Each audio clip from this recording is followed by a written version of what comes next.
Hi! Oh So today I'm going to be talking about my techniques which I use, and hopefully they help you if you're struggling with poetry. 1. So the first thing that I use is P. Persuade the audience.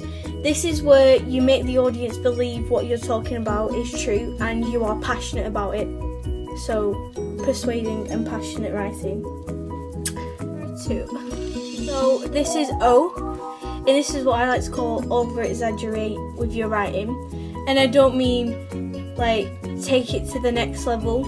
I mean just over-exaggerate a bit so your audience believes what you're speaking about. For example, if you were going to describe a car crash, tell me which one you would rather believe. My mum got run over by an ambulance. Blood was pouring all over the place. My mum got run over by an ambulance.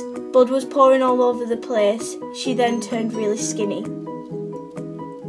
Tell me which you would rather believe. Really. 3 is E. And you should engage your audience. Engage in your audience.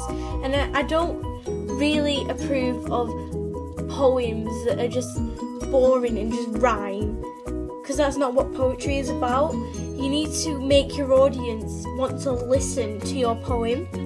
So be like snappy sentences, or even a question. Add a question in there. A question is always the best thing.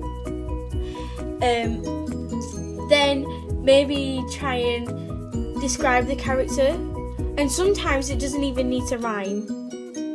That is how good poetry is. Number 4. This is what I like to call memorizing your audience, and this is basically making your audience question and think about what you've put on your page.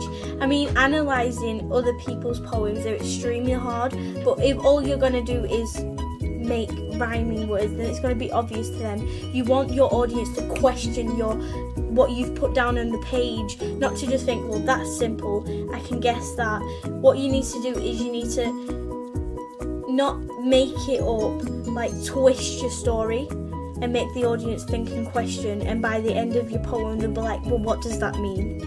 What is that supposed to mean? I don't get it. Finally, 5. When you're doing your poem, it's not always about the words on the page. Well, it is, but it's also about the structure.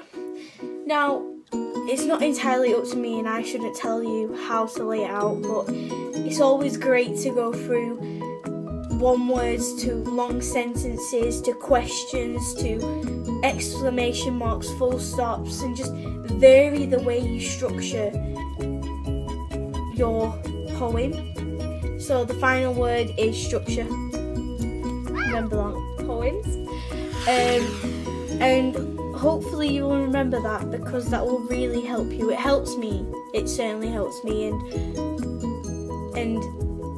it's really hard to write poems, but when you get used to it, you will be a great poet. Yeah. Okay. Thanks for listening, and hopefully you now know how to create your own poem. So enjoy your own poem.